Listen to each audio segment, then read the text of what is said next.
안녕하세요. 헤론교회 김성광 목사입니다. 성경 속의 이야기.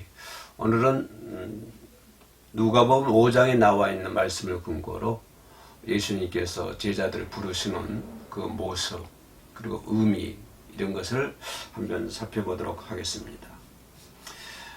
누가복음 5장 이 말씀 보면 그 요한의 기록에 따르면 예수님께서 마귀 시험을 이기시고 그 다음에 찾으신 것이 세례 요한에게 침례받지 않습니까?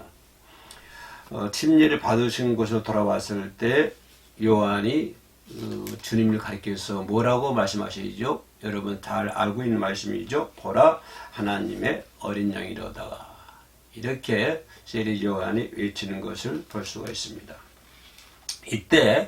바로 이때 요한의 제자였던 두 사람이 예수님을 따르기 시작하는데요. 그 중 하나가 누구냐면 시몬 베드로의 형제 안드레였습니다.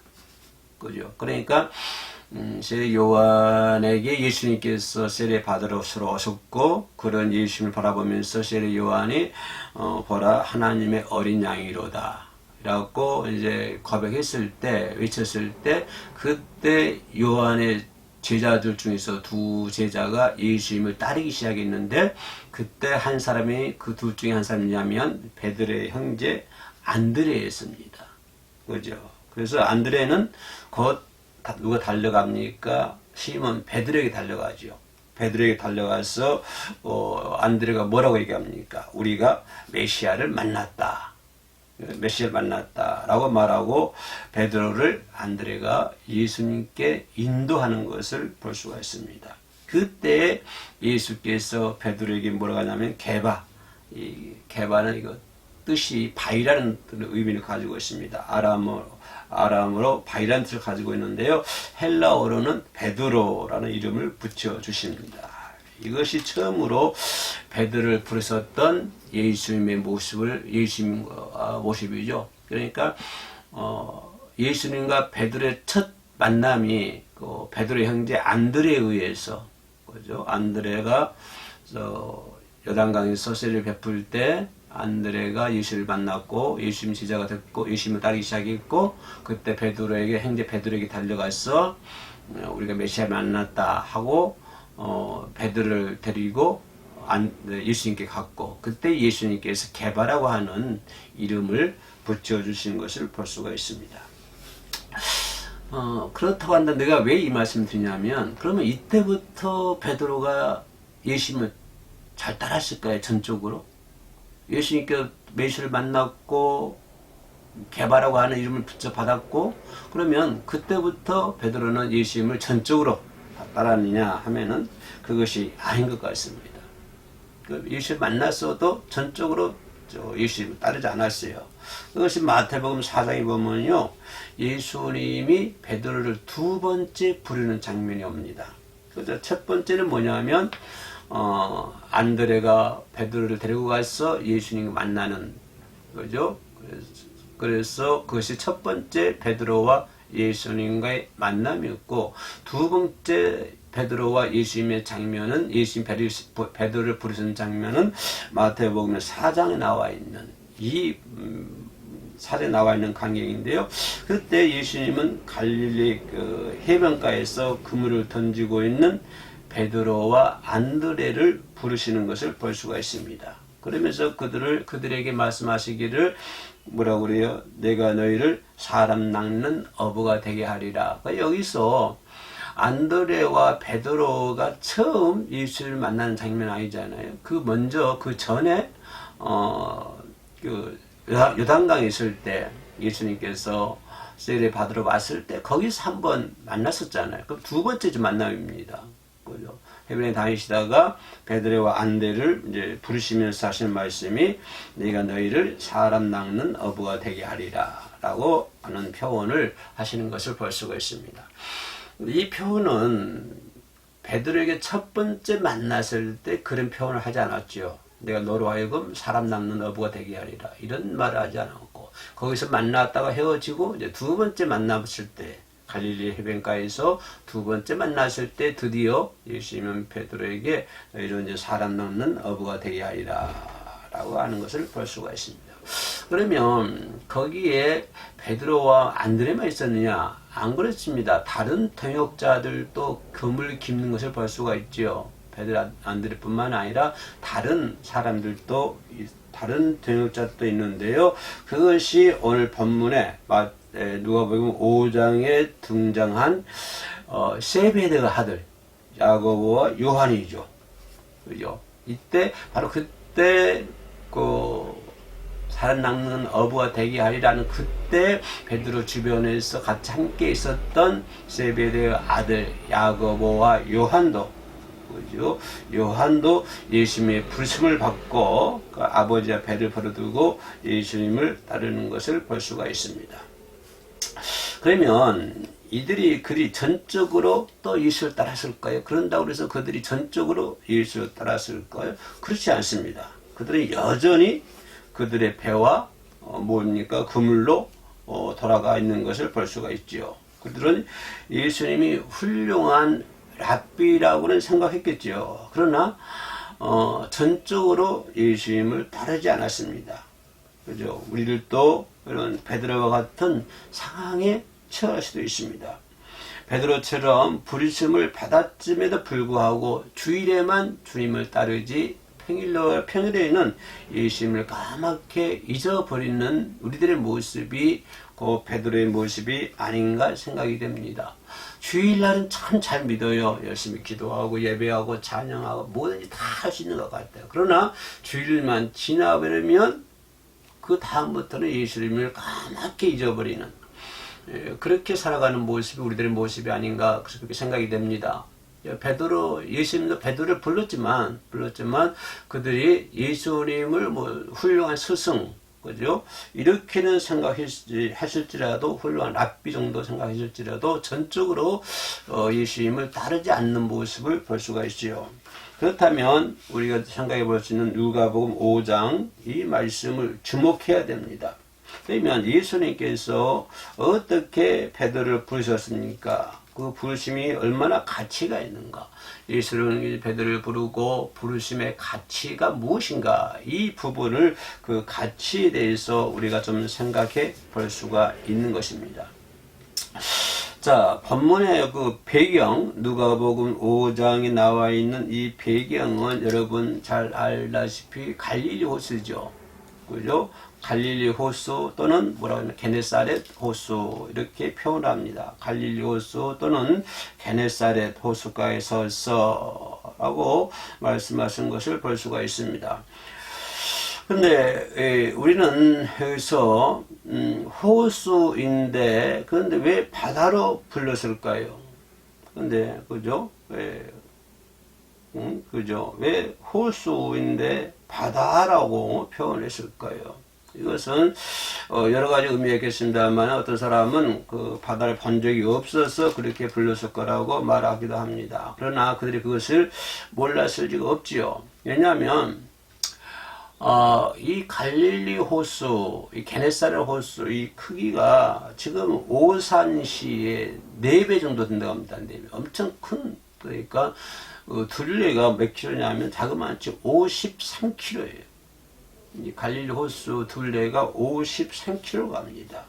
그죠? 그리고 또 이 갈릴리 호수는 또 때로는 엄청난 파도가 일으키는 것을 볼 수가 있습니다. 여러분 호수에서 파도가 일으킵니까? 그죠? 누가복음 8장에 보면 예수님께서 제자들이 배 안에서 겪었던 일을 배경 볼 수가 있지요. 누가복음 8장에. 그 보면 이 갈릴리 호수에도 상당히 때로는 이 파도가 드세어지는 그런 것이 이 갈릴리 호수인 것 같습니다. 아무튼 이 갈릴리 호수의 배경으로 어떤 일이 일어났는지 우리가 오늘 본문을 좀 살펴보면 베드로를 부르신 예수님은 어떤 분이실까라고 하는 것입니다. 그죠? 여기다 우리가 초점을 맞춰야 되는 거예요. 그죠? 이 베드로가 예수님을 따랐다라고 하는 것이 중요한 것이 아니라 우리는 거기에서 멈추고 오는 것이 아니라 한 걸음 더 올라가서 그럼 베드로를 부르신 예수는 과연 어떤 분이냐? 누구냐? 이 부분을 우리가 좀 생각해 볼 수 있는 것입니다. 제자들의 부르심을 보면서 우리가 흔히 쉽게 놓칠 수 있는 부분이 그 부분이에요. 제자들이 예수님 부르시면 따라갔다, 그물을 버려두고 따라갔다, 이런 거 잘 알고 있지만, 그럼 그 제자를 부르신 예수는 과연 누구냐? 어떤 분이냐? 우리는 이것을, 놓칠 때가 많이 있습니다. 다시 말하면, 베드로를 부르신 예수님은 말씀을 전하는 일에 매진하여 있습니다. 최선을 다하는 거예요. 그죠? 모든 기사와 이적을 일으키는 것도 결국은 뭘 하기 위함입니까? 하나님의 말씀을 전하기 위해서 그런 겁니다. 그죠? 제자들을 선택한 이유도 뭡니까? 제자를 선택한 이유도 하나님의 말씀을 전하기 위해서 제자들을 선택하지 않습니까? 많은 이적을 일으키는 것도 결국에는 하나님의 말씀을 전하기 위해서 하는 것입니다. 그래서 예수님은 어떤 분이냐? 하나님의 말씀을 전하는 일에 매진하신 분이다 라고 하는 것을 생각해 볼 수가 있습니다. 자, 오늘 본문에 들어가서 누가복음 5장에 올라와서 무리가 몰려와서 하나님의 말씀을 들을새 예수는 겟세네 호숫가에 서서 1절 말씀이죠. 무리가 몰려와서 하나님의 말씀을 들을새 예수는 게네사렛 호숫가에 서서 말씀을 선포했습니다. 말씀을 선포하는 것을 볼 수가 있어요. 하나님의 복음을 선포하는 것이 그분의 사명입니다. 믿음은 어디서 나옵니까? 믿음은 들으면서 나는 것이죠. 예수님의 사명은 뭐냐면 하늘나라의 복음을 선포하는 것이 그분의 사명이에요. 자, 그 게네사렛 호숫가에 아마 지금은 뭐 앰프 시절이 좋고 마이크가 좋아서 넓은 광장에서도 들을 수 있었을 것입니다만 그 당시에 마이크가 어디 있겠습니까? 그리고 사람의 소리가 얼마나 나겠어요. 근데 게네사렛 호숫가에서 예수님께서 말씀을 선포하실 때 많은 사람이 몰려와서 아마 거기가 상당히 비좁았을 것입니다. 그래서 군중들에게 계속 밀려서 이제 바다 끝에 게네사렛 호숫가 끝에까지 와가지고 더 이상 예수님은 물러설 곳이 없어요. 이제 바다에 맞닿았기 때문에 그 뒤에는 호수가 있었기 때문에 그래서 예수님은 배를 빌려서 그 위에서 궁중들을 가르치려고 했던 것입니다. 근데 마치 보니까 그 호숫가에 배 두 척이 있는 거예요. 그죠? 시몬 안드레 배와 베드로와 안드레 배와 그 동업자 아까 얘기했던 것처럼 세베대의 아들 요한과 야고보의 배. 이 배가 두 척이 마치 거기에 있었던 것입니다. 그래서 그들은 배에서 나와서 그물을 싣고 있었습니다. 그걸 왜 그럴까? 왜 낮에 그물을 싣고 있었을까요? 낮에 거기 잡아지지 않습니까? 근데 이 갈릴리 호수 낮에는 엄청 덥답니다. 더워서 일을 못한다고 그래요. 그래서 저녁 때에서 밤늦게까지 거기를 다닌다고 합니다. 그 낮에는 주로 이제 그물을 싣고 그물을 깁는 그런 일을 하는 것 같습니다. 그렇기 때문에 베드로와 안드레도 역시 밖에 나와서 그물을 수선하는 것을 볼 수가 있습니다. 그래서 예수님은 그들의 모습을 보았고 베드로와 안드레 이들의 모습을 보았고 배에 어리게 해달라라고 요청하는 것을 볼 수가 있습니다. 근데 여기서 우리가 베드로는 어느 정도 제자로서는 따르고 있었지 않습니까? 그죠? 예수님께서 요단강에서 세례 받으실 때 그때 형제 안드레에 의해서 예수를 만났었고요. 그죠? 그래서 예수님 베드로도 예수님을 나한다면 제자였단 말이에요. 그래서 선뜻 예수님께서 요청하자 예수님이 배에 오를 수 있도록 배려한 것이죠. 어리 계시죠. 그래서 예수님은 사람들과 조금 떨어진 곳에서 말씀을 전파하는 것을 볼 수가 있습니다.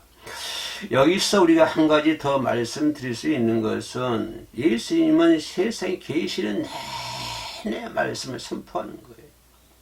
최선을 다했습니다. 후에 사도들에게 부탁하는 것도 마태복음 28장 20절에서 내가 내 분반 모든 것을 가르쳐 지키게 하라. 세상 최대 명령 아닙니까? 말씀을 선포하는 거예요. 그죠? 이것을 가장 중요한 거예요. 사도들에게 부탁하는 것도 그겁니다. 오늘 저와 여러분들에게 부탁하는 것도 그거예요. 말씀을 하늘나라의 복음을 선포하는 거예요. 그러기 위해서 예수님이 제자를 삼으신 거예요. 제자를 부르신 거예요. 사도 바울이 디모데에게 부탁한 것도 뭐예요? 너는 말씀을 전파하라. 때를 얻든지 못 얻든지 사랑하는 아들 디모데에게 이렇게 사도 바울이 부탁하지 않습니까? 때를 얻든지 못 얻든지 간에 항상 힘쓰라. 뭐에 힘쓰라? 복음을 선포하는 데 힘쓰라. 말씀을 선포하는 데 힘쓰라. 그래서 예수님이 제자들 부르심도 말씀을 선포하는 것이고 선포하기 위함이고 예수님도 이 땅에 오셔서 말씀을 선포하는 것을 선포하는 일에 매진하는 것을 볼 수가 있고 사도 바울도 그 사랑하는 제자 디모데에게 때를 얻든지 못 얻든지 복음을 전하는 일에 항상 힘쓰라라고 하는 것을 볼 수가 있습니다.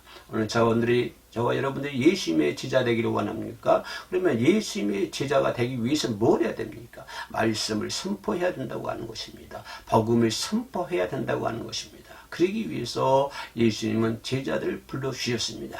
이 시대에 예수님의 제자라고 말씀하신 분들 우리 모두가 하늘나라의 복음을 선포하는 일에 앞장설 수 있는 저와 여러분들 되시기를 주의 이름으로 축원합니다. 감사합니다.